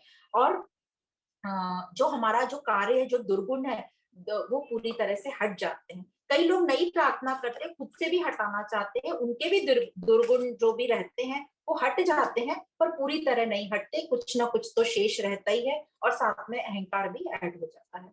तो इस प्रकार यह सब बताते हुए जो 5वां अध्याय था उसके ये जो 15 ब्राह्मण है यहाँ पर समाप्त होता है। अब हम छठे अध्याय पर आते हैं। तो जो छठा अध्याय है इसके 5 ब्राह्मण हैं और इसमें 75 मंत्र हैं। तो जो पहला ब्राह्मण है छठे अध्याय का, उसमें प्राणों को ज्येष्ठ और श्रेष्ठ बताया है, सेम जैसे हम अभी तक पढ़ते आ रहे हैं। छांदोग्य उपनिषद में भी हमने सेम बात पढ़ी थी, वही यहाँ पर बताया गया है, तो हम वहां से इसको समझ सकते हैं। फिर तो ये पहला ब्राह्मण यहाँ पे प्राणों के साथ समाप्त होता है। दूसरे ब्राह्मण में श्वेत केतु और जैवली की कथा आती है, जो फिर से हमने छांदोग्य उपनिषद में पढ़ी थी। जब श्वेत केतु राजा के दरबार में गए थे और उनसे प्रश्न पूछे गए थे, उनको कुछ नहीं आया था, तो वो फिर से अपने पिताजी के पास गए, उद्दालिक के पास, और कहने लगे तुमने तो कहा था मुझे सारी शिक्षा मिल गई, और फिर उनके पिताजी ने उनको शिक्षा दी थी। तो इस प्रकार दूसरा ब्राह्मण भी यहाँ पर समाप्त होता है श्वेत केतु की कथा के साथ। तो यहाँ तक, ये दूसरे ब्राह्मण तक, यहाँ तक आते आते बहुत सारी आध्यात्मिक बातें और चर्चाएं हो गई, मुक्ति तक की सारी बातें हमने पढ़ ली। राजा जनक, याज्ञवल्क्य ने राजा जनक को चौथे अध्याय में, 5वें अध्याय में मुक्ति की शिक्षा दी। अब तीसरे ब्राह्मण में लौकिक जीवन में श्रेष्ठता कैसे आए उसका वर्णन किया गया है। तो इस तीसरे ब्राह्मण में कर्म कांड से संबंधित बातें हैं, और वह भी छांदोग्य उपनिषद में आई हुई हैं। और कर्म कांड को यहाँ पर आध्यात्मिक से जोड़कर और उसकी संगति का प्रयास किया गया था। और यहाँ पर कर्म कांड, जैसे हम सब गृहस्थ हैं, कर्म कांडी हैं हम सब, तो यहाँ इस कर्म कांड को यज्ञ से उसकी फिर से तुलना की है, और मंत्र के बारे में बताया गया है। तो ये मंत्र क्या है? तो मंत्र एक एक चरणामृत जैसा समझ लो, या घोल होता है, जिसमें सभी औषधियां होती हैं, अनाज होते हैं, खाद्य पदार्थ होते हैं, घी होता है। और ये मंत्र जो है ये हमें बल देने वाला होता है, हमारी बीमारियां दूर करने वाला होता है, हमें ऊर्जा प्राप्त करने वाला होता है, तेज प्रदान करने वाला होता है, जिससे लेकर हमारी उन्नति हो सके, यह वैसा पदार्थ है मंत्र। तो ये जो मंत्र कैसे बनता है, ये जब हम यज्ञ करते हैं, जब अग्नि प्रज्वलित करके और उसमें स्वाहा स्वाहा जब करते हैं, तो जब हर बार सबका नाम लेके जब हम स्वाहा करते हैं, तो जो घी डालते हैं हम हवन कुंड में, तो कुछ घी हम अलग से भी एक पात्र में टपकाते हैं। तो जब हवन के एंड में जो हमने अलग से घी टपकाया हुआ है, उसमें अनाज भी रहता है, उसकी बात में चर्चा आती है, उन सब का साधक या यजमान सेवन करता है, उससे उसको ऊर्जा और तेज और उसकी फिर बाद में महत्वता बताई गई है। तो यहाँ पर इस तीसरे ब्राह्मण में इस मंत्र के बारे में बताया गया है और ये मंत्र तैयार होगा यज्ञ के दौरान। तो ये यज्ञ करेगा कौन? तो जिसको अपने जीवन में श्रेष्ठ बनना है, जिसकी यह कामना है कि मैं श्रेष्ठ बन जाऊं, वही ये यज्ञ करेंगे। तो और अब ये बता रहे कैसे वो कार्य करना है, कैसे वो यज्ञ करना है। तो समय बताया है कोई भी यज्ञ करने का, तो ये बाहर का यज्ञ समझ लो या हमारे कार्य क्षेत्र का काम समझ लो। तो बताया गया समय काल बताया है उत्तरायण और शुक्ल पक्ष। तो उत्तरायण कब होता है? जब दिन बड़े हो जाते हैं, मतलब जब ज्ञान का उजागर कब होगा? दिन बड़े होते हैं, तो उसको संबोधित किया है ज्ञान से। शुक्ल पक्ष और उत्तरायण में मतलब सूर्य दिन बड़ा हो रहा है, मतलब सूर्य का टाइमिंग बढ़ गया है। शुक्ल पक्ष मतलब जब चांद का बढ़ना शुरू होता है, तो इस प्रकार से उसको बताया। तो यहाँ जो कर्म कांड बताया है उसे हम प्रतीकात्मक दृष्टि से देखेंगे, उसकी भावनाओं को वैसे लेंगे, तो उस प्रकार से भावनाओं को जब जोड़ते हुए हम समझेंगे तो हम ठीक प्रकार से समझ पाएंगे। तो जैसे दिन बढ़ रहा है, सूर्य चांद बढ़ रहा है, तो प्रकृति भी उसी प्रकार चल रही है। तो हम भी अपने अंदर जो है ऊंचा बनने की सोच रखें, विचार रखें, कामना रखें और कुछ करना चाहते हैं, मतलब यज्ञ जो करना चाहते हैं, तो उसके लिए हम सात्विक भोजन करें। तो जैसे होम में भी हम उपवास करके बैठते हैं या कुछ फलहार ले लेते हैं, फल फूल लेते हैं, हल्का अनाज लेते हैं। तो उस प्रकार कह रहे हैं कोई भी कार्य करने के पहले समय ऐसा हो और भोजन हमारा सात्विक हो। फिर वो जगह कैसी होनी चाहिए, ये हमने भगवत गीता के 6ठे अध्याय में भी पढ़ा था। वो जगह कैसी हो, साफ सुथरी हो, गोबर से लीपी हो। उस दौरान गोबर से लीपी जाती थी, अभी हम जिस भी प्रकार चंदन से लीपें या जैसे भी उसको, फिर उसमें अच्छी सी बिछायत करें, अग्नि की स्थापना करें और फिर आहुति की जो भी सामग्री है उसको ठीक प्रकार से हम एकदम स्वच्छ और ताजा लेकर आते हैं और उन सब सामग्री को ठीक प्रकार से ढक कर रखते हैं। तो इस प्रकार हो गई यज्ञ की पूरी तैयारी। और फिर हम देवों को आहुति देते हैं। तो उसमें एक वर्ड आता है टेढ़ी दृष्टि वाले देवों को आहुति। तो टेढ़ी दृष्टि मतलब कि कुछ हमारे देव हैं जिनसे हमने बिना अनुमति लेके कार्य शुरू कर दिए, तो उनको थोड़ा सा अपमानित फील हो रहा है, तो वो ऐसे हमें टेढ़ी दृष्टि से देख रहे हैं। तो उनको संतुष्ट करने के लिए, उनकी कृपा हमारे ऊपर बनी रहे, वो नाराज ना हो, तो इस प्रकार हम उन्हें मनाने के लिए वो आहुति देते हैं। तो फिर से वो यज्ञ हम याद रखना चाहिए, हम ये यज्ञ क्यों कर रहे हैं? क्योंकि जिसको ये श्रेष्ठ बनना है वही यह यज्ञ करेगा, मतलब जिसको उन्नति करना है वही वैसे कार्य करेगा। तो यह फिर से एग्जाम्पल के लिए बता रहे हैं, यही चीज हम व्यापार में करते हैं, यही चीज हम व्यवहार में करते हैं कि जब हमारे यहाँ कोई प्रोग्राम हो, कोई फंक्शन हो, तो हम बड़ों का आशीर्वाद लेते हैं कि ये बड़े लोग हैं, ये सिर्फ आके, यह श्रेष्ठ लोग जो पद में भी श्रेष्ठ है, वो सिर्फ हमारे कार्यक्रम में आके बैठ भी जाए तो हमारे कार्यक्रम की शोभा बढ़ जाएगी। फिर बता दें, हम बड़ों को बताकर कुछ कार्य करते हैं, फिर उनको कुछ भेंट देते हैं कि आप आए तो आपके लिए अपन एनवलप देते हैं या कोई टोकन चांदी का कुछ देते हैं, जैसी जिसकी रहती है लिमिट वैसा हम भेंट देते हैं। और यदि हम उनको बिना बताए तो नहीं, हम बताते हैं पर पूछते नहीं है उनसे, तो उनको बुरा लग जाता है कि देखो हमें सिर्फ बताया, हमसे पूछा थोड़ी ना। तो वो जो खिंचाव होता है आपस में उस कार्य क्षेत्र में, मतलब वो यज्ञ जब चलता रहता है तो दूसरे लोग उसको भांप लेते हैं कि इनके बीच में कुछ तो भी गड़बड़ है, शायद बड़े लोग नाराज थे पर शायद इन्होंने ठीक से इनको इनवाइट नहीं किया, ऐसे लोग अपने अपने सोचने लगते हैं। तो इसलिए पहले देवों को आहुति देते हैं ताकि वे तृप्त रहें और उनका जो अहंकार है वो भी थोड़ा सा कम हो जाए कि मुझे पूछा नहीं। और कई लोगों को तो सही में वो बहुत हेल्प करते हैं, बहुत अच्छे से कार्य करते हैं, पर जब उनको नहीं पूछते किसी कार्य में या उनके मूल क्षेत्र में, तो उनका जो अहंकार को ठेस लग जाती है कि मुझे पूछा नहीं। तो ऐसे सब लोगों को तृप्त करते हैं हम भी व्यवहार में और अपने संसार में। तो इस प्रकार से ये यज्ञ की शुरुआत बता रहे हैं, टेढ़ी दृष्टि वाले देवों को आहुति देते हैं। अब ये आहुति तो देवों को दे रहे हैं, सिर्फ कि वो तृप्त रहें और वो मौजूद रहें, उनकी कृपा आशीर्वाद हमारे पर बना रहे। हालांकि मेहनत, सारा जो कार्य है वो हमको ही करना है, प्लानिंग योजना हमें ही करनी है, पूरे काम हमें ही करने, यजमान को ही पूरे काम करने हैं, पर सबको आदर दिया जाता है ताकि सबका सहयोग बना रहे। सहयोग से ज्यादा कि कोई बाधा न डाले, है ना। सहयोग तो सब शांति से बैठे रहें, सब खुश रहें, हंसते हुए रहें, सबका अहंकार आड़े नहीं आए, और हमारा भी अहंकार नष्ट होता है कि मैं अकेले ही सब कर सकता हूँ। तो इस प्रकार ये यज्ञ में आहुति दी जाती है। अब जैसे बोलते हैं कि हमारे घर में भी हम कोई अच्छा कार्य करने जा रहे होते हैं, या हमारे बच्चे कोई नौकरी या एग्जाम देने जा रहे होते हैं, तो हम क्या बोलते हैं, बड़ों का आशीर्वाद ले लो, माता पिता का, दादा दादी का, सब जो बुजुर्ग हैं, मंदिर में सर टिका दो।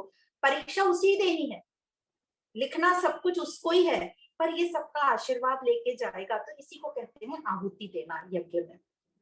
तो इस प्रकार अब ये जो यजमान है तैयार है पूरा यज्ञ शुरू करने को, वह सब देवों को आहुति दे रहा है, देता जाता है, और वो एक एक घी का टपका साइड में भी वो जो रखा है एक पात्र, उसमें डालता जाता है। तो ये साइड में डालने का मतलब है कि वो जिन साधनों को का उपयोग कर रहा है, जिस जिस क्षेत्र के लिए वो काम करने जा रहा है, या जिस क्षेत्र में वो काम कर रहा है, उन सबको पहले वो दे रहा है कुछ। उस क्षेत्र में जितने भी प्रतिष्ठित लोग हैं, उन सबकी सराहना कर रहा है, तो वो मेन आहुति कुंड, अग्नि कुंड में भी घी डाल रहा है, और एक एक टपका साइड में भी दे रहा है, ऐसा यहाँ पर उल्लेख है। अब ऐसा वो सबके लिए आहुति करता है। हमने भी जो यज्ञ में हम सुनते हैं, घी डालते जाते हैं और स्वाहा स्वाहा बोलते जाते हैं। तो ब्राह्मणों को स्वाहा, क्षत्रिय स्वाहा, फिर विश्व के सभी लोगों को स्वाहा, भूत स्वाहा, भविष्य स्वाहा, सर्वाय स्वाहा, प्रजापति स्वाहा, फिर मन को भी स्वाहा, ऐसे सबको स्वाहा बोलते रहते हैं। तो सबको आहुति जब देते हैं, तो जो शब्द निकलते हैं हमसे, उन सब के प्रति हमारे को आदर भाव हमारे अंदर पैदा होता है। और जैसे आप हैं श्रेष्ठ, वैसा मैं भी बनूं, ऐसा भाव आता है। तो इस प्रकार से शुद्ध भावना हमारे अंदर प्रकट होती है। और ये भी प्रकट, जिस जिसका जैसे जैसे पृथ्वी स्वाहा, जल स्वाहा, सभी तत्वों को स्वाहा बोलते हैं। तो जैसे पर्वतों को स्वाहा, तो जैसे पर्वत स्थिर है, वही शांति मुझ में आए, वही स्थिरता मुझ में आए, और फिर सब कुछ तू ही तू है भाई, तेरे सब सहयोग से मेरा ये काम चल रहा है, और जो तू जिन गुणों से युक्त है वो गुण मेरे में भी आए। तो इस प्रकार से वो श्रेष्ठता का भाव अपने अंदर डालना चाहता है, और आता भी है ऐसे। तो जेलिस भाव ये सब नहीं आता, और द्वेष भाव नहीं आता। तो इस प्रकार हम भी हर वस्तु का जब यूज करें, भोजन का यूज करें, सेवन करें, तो किसी की निंदा नहीं करें। और हम भी वो भोजन करते टाइम, वो यज्ञ चल रहा है ना, तो हम भी ये बोले, अरे ये भोजन मुझे कितनी ताकत देने वाला है, ये कितना श्रेष्ठ दिख रहा है, कितना स्वादिष्ट है, तू ही तो है जो मुझे इतनी शक्ति दे रहा है, बल प्रदान कर रहा है। तो फिर हम उस भोजन की निंदा ही नहीं करेंगे। और थोड़ा वो स्वाद रहित भी हो, तो भी हम उसकी दिव्यता समझकर उसको ग्रहण करेंगे। तो इस प्रकार ये यज्ञ किया गया। पहले लोगों की स्वीकृति ली आहुति देकर, फिर आहुति देते गए, और उसका कुछ भाग अलग पात्र में डालते गए जो अब मंत्र बनेगा। फिर सब देवों को तृप्त किया, फिर उनका गुणों का वर्णन किया, फिर उनका एक अंश जो अलग से डाल रहे हैं उस पात्र में। फिर इस प्रकार यह मंत्र जो है, जो पात्र में जो था, वो तैयार हो गया। अब जो यजमान है इसका सेवन करेगा। जो मंत्र तैयार हो गया, अब ये जो सेवन करेगा ये बहुत ही प्रसन्नता पूर्वक करेगा, क्योंकि प्रसन्नता पूर्वक करेगा तो ही तो उसका रिजल्ट भी अच्छा आएगा। दुखी होकर करेगा तो रिजल्ट भी दुखी आएगा। तो कोई भी कार्य हम शुरू करें तो उसे प्रसन्नता पूर्वक करें। अब अब ये मंथन कर, ये जो मंत्र को सेवन जो करेगा, मतलब आचमन जो करेगा, अब उसकी प्रक्रिया बताइए कैसे आचमन करेगा। तो ये जब पहला आचमन करेगा, तो सबसे पहले गायत्री मंत्र का पहला पद बोलेगा। कौन सा? तत्सवितुर्वरेण्यम, सिर्फ इतना बताया है। तो इसका ये मतलब, इसके साथ साथ गायत्री जो मंत्र हम बोलते हैं उसकी पहली लाइन का उच्चारण करेगा, और इसके साथ साथ ऋग्वेद के 3 और लाइनें बोली हैं। जो है मधुवाता ऋतायते मधुशरंती सिंधवः माधवी न संतव औषधि, मतलब मधु मधु से रिलेटेड है। ये ऋग्वेद की लाइनें हैं। तो इन 3 ऋग्वेद की लाइनें जो मधु मधु से शुरू होती हैं, तत्सवितुर्वरेण्यम, इन सबको मिला के गायत्री का एक पद कहा गया है। तो तत्सवितुर्वरेण्यम मतलब सूर्य की श्रेष्ठता का ध्यान करते हुए वो जो यजमान है वो सूर्य की श्रेष्ठता का ध्यान कर रहा है। और मधु, मधु का मतलब होता है मीठा, मधु का मतलब होता है श्रेष्ठ गुणों वाला। मधु हम शहद को बोलते हैं जो कि पचाने में इजी होता है, हल्का होता है। और मधु को बोलते हैं सार रूप, मतलब मधुमक्खी के छत्ते में सभी पुष्पों का तत्व एक साथ मिल जाता है, तो सार रूप कहा गया है। तो पहले जो मधु की लाइन आती है उसमें है हवा की मधुरता, मतलब जो मैं श्वास ले रहा हूँ वह भी कितनी पवित्र है। फिर दूसरी लाइन में का मतलब है नदियां मधुरस हैं, मतलब मैं जो जल पी रहा हूँ वो भी कितना शुद्ध है। और तीसरी लाइन है औषधियां जो है ये मेरे लिए कितनी हितकारी हैं, कितनी उपयोगी हैं। तो इस प्रकार फिर भूस्वाहा, वो भूर्भुवस्या का पहले से भू लिया है, तो इसके साथ पहला ग्रास लेता है। फिर दूसरा ग्रास लेने के पहले दूसरा गायत्री मंत्र के दूसरे पद की दूसरा पद जो हमने समझते दूसरी लाइन वो बोलता है भर्गो देवस्य धीमहि, मतलब हम सविता देव के उस तेज का ध्यान करते हैं। और फिर से ऋग्वेद की 3 लाइनें आती हैं जो मधु मधु से शुरू होती हैं, उनका मतलब हम हिंदी में समझ लेते हैं। पहली लाइन का है रात और दिन सुखकर हो, फिर पृथ्वी के कणों में उद्वेग न करने, पृथ्वी में जो ये जो सब हवा धूल उड़ती है हमारे आंखों में जाती है तो उद्वेग ना हो कणों में। और तीसरा मतलब है तीसरी लाइन का जो मधु से शुरू हो रही है, जो द्युलोक है वो हमारे लिए सुखकर हो, तो अपने सुख के लिए वो ध्यान करता है। और इन अर्थों के साथ वो दूसरा ग्रास लेता है। फिर तीसरा ग्रास लेने के पहले तीसरी लाइन गायत्री मंत्र की बोलता है धियो यो न प्रचोदयात्, मतलब वह सविता देव को हमारी बुद्धि को प्रकाशित करे, मतलब अब ये बुद्धि की धियो यो न प्रचोदया, हमारे को प्रकाशित करे, हमारी बुद्धि को बल दे। और फिर जो 3 मधु की लाइनें आती है उसमें हमारे लिए वनस्पति मधुर रसमय हो, सूर्य हमारे लिए मधुमय हो, और सूर्य की किरणें दिशाएं हमारे लिए सुखकर हो, ऐसा कह के वो तीसरा ग्रास ग्रहण करता है। और फिर चौथे ग्रास के लिए वो संपूर्ण वो मंत्र को ग्रहण कर लेता है और ये पूरे गायत्री मंत्र को पूरा बोलता है। वो यहाँ पर सभी यह सब मैं ही हो जाऊं कहकर समस्त उस मंत्र को का भक्षण करता है, मतलब भोग करता है, मतलब ग्रहण करता है। तो इस प्रकार वो उसका ये मंत्र का जो मंत्र जो घोल बना था उसको वो ग्रहण करता है। फिर हाथ धोकर अग्नि के सामने बैठता है, सूर्य देव को नमस्कार करता है और कहता है मैं भी तुम्हारी तरह श्रेष्ठ हो जाऊं। और फिर वहां बैठकर वो पूरे शिक्षा जो गुरु शिष्य की शिक्षा वंश का जप करता है, विचार करता है कि यह शिक्षा उसने उसको दी थी, फिर उसने उसको दी थी, उसको कितना लाभ हुआ। वो ऐसा ध्यान करता है कि पुरातन काल में ऋषि मुनि भी ऐसा ही करते थे, उनको उन्होंने परमात्मा को पाया, तो मैं भी ऐसा कर रहा हूँ ध्यान। तो इस प्रकार अपने मन पर जो है पॉजिटिव प्रभाव पड़ता है, सकारात्मक प्रभाव पड़ता है। तो मन को पॉजिटिविटी स्ट्रॉन्ग बनाने के लिए ये विधियां बताई की गई हैं। तो हम अपने व्यवहार में कैसे करेंगे, जैसे जो कोई खेल कूद के जगत में है तो उनके कोई आइडल होंगे, जैसे कपिल देव है, सुनील गावस्कर है या तेंदुलकर है, उन्होंने कितनी मेहनत करी है, कितनी प्रैक्टिस करी है, उसका फल उनको मिला है, तो वैसा मैं भी करूं। फिर कोई गायन में है तो लता मंगेशकर, आशा भोसले, इन सब अपने आइडल को याद करेंगे कि उन्होंने कितनी तपस्या की है, कितना रियाज किया है, उसका फल उन्हें मिला है। इस प्रकार से हम बड़े बड़े महात्माओं को याद करेंगे, हम देशभक्तों को याद करेंगे, तो हमारे मन पर पॉजिटिव विचार पड़ेगा और हम स्ट्रांग बनेंगे। तो यहाँ तक ये विधि बताई है अपने मन को स्ट्रांग बनाने की। तो ये बहुत अच्छी प्रैक्टिस है, हम सब अपने डेली कार्य में इसे यूज कर सकते हैं। फिर आगे कहते हैं उद्दालक ने याज्ञवल्क्य को यह कहा था।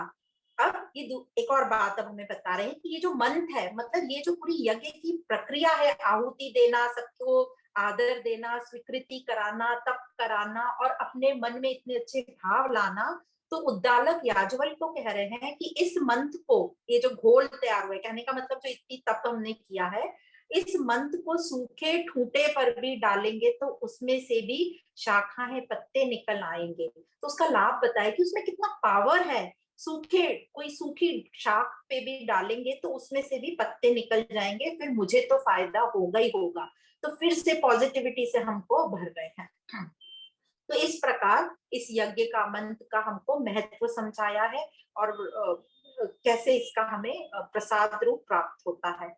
फिर ये मंत्र में क्या क्या सामग्री है वो बताई गई है, जो हमने समझी कि घी तो पड़ता ही है, और साथ में जो भी अन्न जो हम अपने डेली लाइफ में यूज करते हैं वो सब बताए गए। जो यूजुअली हम काफी कुछ तो खाते हैं, कुछ हम नहीं भी यूज करते, उन सब का वर्णन है। और फिर कहा है मुझे इनसे बल की प्राप्ति हो, मुझे इनसे बुद्धि की प्राप्ति हो। तो जिसको जो चाहिए, जो जो पहलवान होगा, जो कुश्ती में होगा, वो बोलेगा बल दो, कोई कहेगा मुझे बुद्धि बल दो। तो इस प्रकार से हर कोई अपनी अपनी इधर से फल मांगेगा। तो ये तो हुई सब लौकिक बातें। अपने को महान श्रेष्ठ बनाने के लिए उपाय बताए हैं, और हम इस जगत में लौकिक उसमें हम सब चाहते भी हैं कि हम किसी ना किसी चीज में श्रेष्ठ बन जाएं। तो इस प्रकार ये तीसरा ब्राह्मण समाप्त हुआ। फिर छठे अध्याय का चौथा ब्राह्मण आता है, जो कि गृहस्थों के लिए है। तो हमारे जीवन में हम देखते हैं 4 आश्रम है, उसमें से गृहस्थ जो है एक बड़ा आश्रम है, और बहुत सारा हमारा मनुष्य समुदाय इस गृहस्थ आश्रम में रहता है। और इसको, इस गृहस्थ आश्रम को यहाँ कर्म कांड से जोड़कर बताया है। और गृहस्थ आश्रम में ही संतान उत्पत्ति मतलब प्रजनन क्रिया को भी यज्ञ के समान बताया है। इसको श्रेष्ठ क्रिया के रूप में यहाँ प्रस्तुत किया गया है। इसको कई लोग इसकी निंदा करते हैं, तो यहाँ ये बता रहे हैं कि इसकी निंदा नहीं करो, इसको निंदा रूप नहीं समझो। तो इसको निंदा रूप में समझने के लिए, क्योंकि हमने सबने अपनी अपनी सोच बना ली है कि अश्लीलता क्या है, शालीनता क्या है, जैसे हम जिस युग में पले बड़े हुए हैं। पर यहाँ ये बता रहे हैं कि इसकी निंदा मत करो। और निंदा हम करते इसलिए लोग खुलकर इसकी बात नहीं कर पाते, मतलब इस सेक्स एजुकेशन की बात कर रहे हैं, संतान उत्पत्ति की बात कर रहे हैं, इसकी हम निंदा करने लगे, इसलिए माँ बाप खुलकर बच्चों से इस बात में, विषय में बात नहीं करते हैं। इसलिए बच्चों को इस विषय में ठीक प्रकार से शिक्षा नहीं मिल पाती है। और ठीक प्रकार से शिक्षा न मिलने के कारण ये लोग मित्रों से पूछते हैं या उन लोगों से पूछते हैं जिनको खुद को भी कुछ नॉलेज नहीं है, सबकी मनगढ़ंत कहानियां हैं, तो गलत कार्य होते हैं, मजाक से जुड़ जाते हैं, अज्ञान से जुड़ जाते हैं। तो ये बता रहे कि इसको निंदा मत करो, खुलकर इसकी बात करनी चाहिए। आज की पीढ़ी को इसके बारे में सब कुछ ठीक से बताना चाहिए, क्योंकि यह भी एक मुख्य बात है गृहस्थ आश्रम में। और फिर कहते हैं कि आज समाज में कई लोग हैं, कई सुधारक लोग हैं, समाज सुधारक लोग जो इस पर काम कर रहे हैं और बच्चों को इस विषय में शिक्षित कर रहे हैं। तो इस विषय में बात करना कोई गलत बात नहीं है, पर हम सबकी एक मानसिक झिझक होती है, हमारे मन में ये बातें बस गई हैं कि ये बात करना अच्छी बात नहीं है। और कोई हिम्मत भी करे इस सब्जेक्ट पे बात करने की तो हम उसको एक गलत नजर से देखते हैं। और कोई आध्यात्मिक गुरु यदि इस विषय में बात करे तो फिर तो पूछो ही मत उसके बारे में हम क्या सोचते हैं। हाँ, कोई आम व्यक्ति भी बात करे तो हम क्या देते हैं, ये तो बहुत ही बोल्ड है, ये तो, इसको तो पश्चिम की हवा लग गई, ये तो बहुत फॉरवर्ड हो गया। पर यहाँ पे कहा जा रहा है कि यह विषय तो वेदों में ब्राह्मण खंड में आता है। अब आप इसको पढ़ो या नहीं पढ़ो ये अलग बात है तो यह विषय इधर दिया हुआ है। और गृहस्थ की श्रेष्ठता बताई है, गर्भाधान की प्रक्रिया बताई है, गर्भाधान की श्रेष्ठता बताई है, पवित्रता बताई है, अच्छी संतान कैसे उत्पन्न होती है उसके लिए विधियां बताई हैं, नियम बताए हैं, उचित तरीके बताए हैं। तो इसमें कोई शर्म की बात नहीं है, ऐसा बताया जा रहा है। और बताया जा रहा है कि जब 4 आश्रम की बात आएगी तो गृहस्थ की भी तो आएगी आएगी, क्योंकि समाज का एक बड़ा वर्ग गृहस्थ आश्रम में रहता है। तो 16 संस्कार भी बताएंगे, उसमें ये सब कुछ बताएंगे। तो जब परमात्मा ने सब कुछ बताया है और परमात्मा द्वारा ही ये सृष्टि रची गई है, तो वो यह भी बात बताएगा। तो यह विद्या भी तो कोई बताने वाला चाहिए, इसलिए झिझक ना करके इसकी शिक्षा ठीक प्रकार से देनी चाहिए। इसलिए इसे निंदित नहीं समझेंगे, और यह शिक्षा गृहस्थियों के लिए बहुत आवश्यक है। और जो इस शिक्षा को गलत समझता है तो वो परमात्मा को गलत समझता है, वो वेदों को गलत समझता है।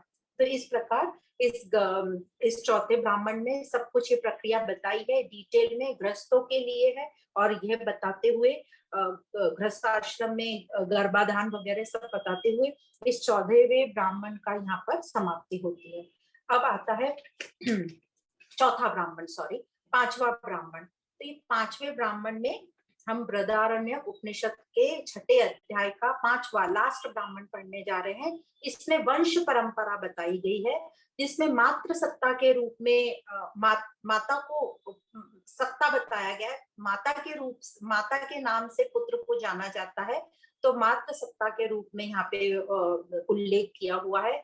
इसमें जो संतानों का कथन किया गया है वो उनके माता के नाम से जाने जाते हैं, और उन्होंने माता के नाम का आधार लिया है। तो अधिकतर हम देखते हैं पिता का नाम होता है। हमने चौथे अध्याय के छठे ब्राह्मण में सब पिता के नाम से वंश पढ़ा था, यहाँ पे माता के नाम से बता रहे हैं। तो बहुत सारे हैं, 50 से भी ज्यादा है, हम कुछ 4-5 बोलते हैं। पौती मायशी पुत्र ने कायतनी पुत्र से शिक्षा ली, ये दोनों स्त्रियों के नाम है, माओ के नाम है। कात्यानी कात्यानी के पुत्र ने गौतमी के पुत्र से, और गौतमी के पुत्र ने भरद्वाज पुत्र से शिक्षा ली। तो ऐसे 50 से भी अधिक ऋषियों के नाम है जो माता के नाम से जाने जाते थे। और आदि शंकराचार्य जी ने अपने भाष्य में लिखा भी है इसी उपनिषद में कि स्त्री की प्रधानता होने से एक गुणवान पुत्र होता है। तो इस प्रकार यहाँ तक की पूरी वंशावली बताकर ये छठा अध्याय यहाँ पे समाप्त होता है। तो इस उपनिषद में हमने बहुत सारी बातें पढ़ी, सीखी, अलग अलग ढंग से ब्रह्म को समझा, कैसे देखा हमने, कैसे सबको बताया गया है। आध्यात्मिक दृष्टि से देखा, व्यवहारिक और लौकिक दृष्टि से देखा, कर्म कांड को थोड़ा समझा, सबकी पवित्रता को जाना, श्रेष्ठता जैसे जैसे बतलाई है वो हमें कुछ कुछ समझ में आई है, जो सब हमारी उन्नति कराएगी। ऐसी सब बातें यहाँ पर बताई गई हैं। तो यदि हम देखें ये पूरा बृहदारण्यक उपनिषद के जो 6 अध्याय हैं वो इस चार्ट में ऐसे बना के रखें समझने के लिए। तो बृहदारण्यक उपनिषद शुक्ल यजुर्वेद की 91वीं शाखा का भाग है, जो वात्सन्य ब्राह्मण के भीतर आता है। इसके 6 अध्याय हैं और 434 मंत्र हैं, और ये 6 अध्याय 3 कांडों में डिवाइडेड है, मधुकांड, मुनिकांड और खिलकांड। तो जो मधुकांड है उसमें पहला और दूसरा अध्याय है। पहले अध्याय में 6 ब्राह्मण है, 80 मंत्र है। दूसरे अध्याय में 6 ब्राह्मण है और 66 मंत्र है, 66 मंत्र है। फिर दूसरा मुनि कांड है, उसमें तीसरा और चौथा ब्राह्मण आता है। तीसरा और चौथा अध्याय आता है। तीसरे अध्याय में 9 ब्राह्मण है, 92 मंत्र है। चौथे अध्याय में 6 ब्राह्मण है और 92 मंत्र है। और फिर खेल कांड आता है, कहते हैं कि ये बाद में जोड़े गए हैं, जिसमें 5वां अध्याय और 6ठा अध्याय आता है।